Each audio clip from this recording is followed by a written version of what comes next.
start from Shvat B'Tammuz and end at Tisha B'Av. These three weeks that we count, a lot of people just think that there are 3 weeks of tzar, 3 weeks of sadness. We're supposed to grieve over the destruction of Beit HaMikdash. But actually, in these 3 weeks, there is so much sodot and so much secrets that you can learn from. So Be'ezrat Hashem, hopefully in the next week or two that we have left, we're going to try to start to study and to unveil all these secrets of the 3 weeks. We know we all take the word of Arei HaKadosh, where our exile says that these 3 weeks are 3 weeks of deen and 3 weeks we need to be careful of. But nobody continues to speak about the entire teaching that Arizal brought up regarding these 3 weeks. He doesn't just mention that they're dangerous, but he brings actually entire teaching. And Be'ezrat Hashem, we're going to, like I said, to go step by step. When we approach these 3 weeks, a lot of us think that we need to have the mindset of sadness, the mindset of mourning, the mindset of grieving, when really, yes, it's applicable that we need to remember, we need to want for the Beit HaMikdash to be built, we need to remember that it was destroyed, but we are not allowed to bring that sadness and to bring that heaviness into our Torah, into our tefillah, and into our mitzvot. That yes, there are 3 weeks that are heavy, but that sadness, that heaviness cannot enter our tefillah and our mitzvot. Because doing so is the exact opposite of what we're supposed to do. And here I would like to give an analogy that we will have a much understanding why this is not the time to be in sadness when we do mitzvot. It's not the time to be quiet when we do tefillah. It's the time to do mitzvot with big simcha. The Shabbatot of the 3 weeks have big ma'alot. The limud Torah of the 3 weeks have big ma'alot. The tefillah that we do throughout the 3 weeks should be with big simcha, with singing, with koach. And by doing so, we are doing the reverse of the destruction, but actually the reparation.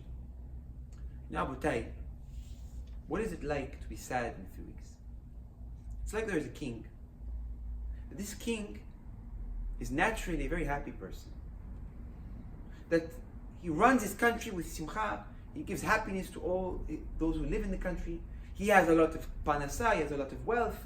He lives truly like a king, but not just like any king. A king that is at high standards. All his servants, they love to serve him. But they don't always have to go out of their way to make him happy. Why is that? Because the king is always happy. One day, something bad happened in the kingdom. Who knows? Rebellion. One of the close friends of the king died. The king's strength, the king's mamlachut, the king's kingdomship maybe got lowered down. He lost a war. All his servants, at the time when the king is sad, what are they supposed to do? To mourn with him, to be sad with him, or to cheer him up, to be happy when they see him? Go for cheering him up. To cheer him up. Because the king, that is usually full of happiness, usually spreads happiness, now is sad. So when the king is sad, you're not allowed to serve him with that same heavy feeling. To cheer him up, to bring the simcha to another level. What can we compare this to? HaKadosh Baruch Hu.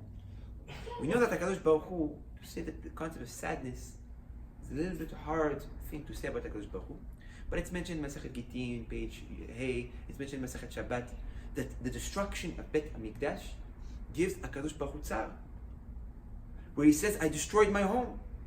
Oy li, shechavti et beti. In Masechet Yomah. Where it said that when HaKadosh Baruch Hu destroyed Beit HaMikdash, he was crying on his chair. So he had sadness in it. It was a time where HaKadosh Baruch Hu, we can say that HaKadosh Baruch Hu had somewhat of sadness. It's not something that is that chamur to say. These 3 weeks where HaKadosh Baruch Hu, it's 3 weeks of remember the destruction of his home, where him himself reflects on the destruction that he destroyed his own home. It's 3 weeks of sadness. In these 3 weeks that they're full of sadness, we need to do the exact opposite of pray in a dull way.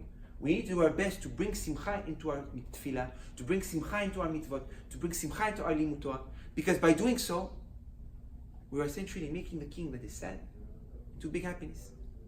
But we know about that our tefillot that we do throughout these 3 weeks, they're not just making HaKadosh Baruch Hu happy.